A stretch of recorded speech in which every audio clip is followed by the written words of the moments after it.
Today on Tech or Wreck, we are reviewing the Rise Tello drone. This is powered by DJI, all their software, and some of their hardware, and Intel because, well, they make awesome chips. So let's get into the pros and cons of this thing right here and figure out if it's an awesome piece of tech or a total train wreck. Well, it's an awesome piece of tech. All right, let's look at the specs here. So we've got a 720p camera right up front.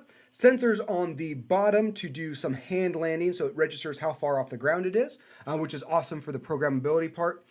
It's got a micro USB to charge, 13-minute flight time on this, and a 5 megapixel camera. Totally adequate for $100. That's right, it's only $99. So some of the pros are the flight time is great, 13 minutes. It's so small, it's so stable, 13 minutes totally is plenty.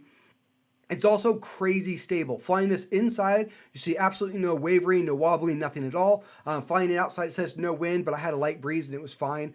It just couldn't fly for as long because it's got to keep itself stable. But the auto takeoff and auto landing features are amazing. I handed this to an 8-year-old with the app open and they were able to just fly it. It's that easy to use. Some of the other stuff that is really cool about it is the fact that it includes a camera. Typically, drones that are this small, that are at this price point, don't have cameras on them. It's just fun to fly. But the fact that this has a 720p camera and it's got tons of automatic flight modes built into the app makes it an incredible buy. It's also programmable, and you can program it using either Scratch or Drone Blocks. I would recommend Drone Blocks, as Scratch was a nightmare to get to work. But Drone Blocks is an app you download on the device you're using to fly. It's already connected. You build the device, or you build the program with drag and drop coding blocks, and you just send it over and it does it. Super easy to use, super useful.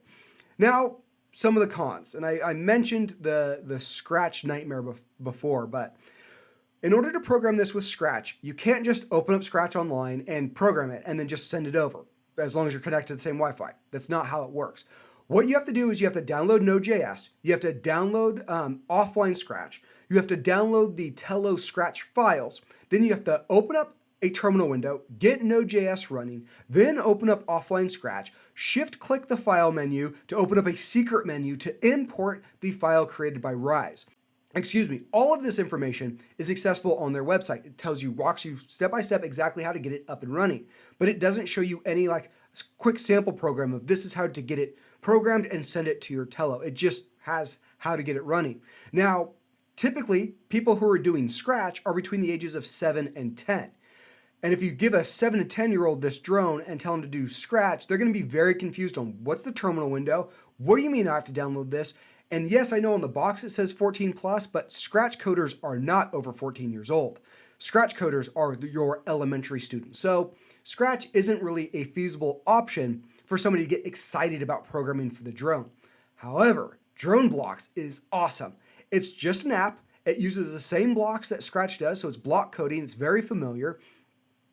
And because it's already on the app, you just hit push and it pushes it over to the drone, and now the drone can do all this stuff. I gave my Scratch students the drone and some Scratch stuff and kind of got them set up, and they were kind of able to get it to do some stuff, but it was really buggy. I was able to give those same students Drone Blocks that was on the iPad that I was using, and they got it to do crazy cool stuff. They even started a competition who could get it to go under the table and then back up, which was very exciting. The other con with this whole setup is the fact that for me, I have a Google Pixel, it doesn't work. I could not connect to the Google Pixel. Now on their website, they have supported phones and devices and stuff, but on the box, it says it works with Android. So I downloaded on my Google Pixel Android phone and it did not work, which was a total bummer. I had to actually wait a couple of days to get an iPad to review it. Now, this probably isn't going to be a problem for very many people because most kids have iPhones and it just works on iOS. If they have an iPhone, they can connect it and they can start programming and flying it. So it's not a huge drawback, but it was a problem. It took me 45 minutes searching on Reddit to figure out whether or not this could work with the Google Pixel and what was going on. It has something to do with how it connects using the Wi-Fi and how the Google Pixel connects to Wi-Fi that doesn't have an internet connection.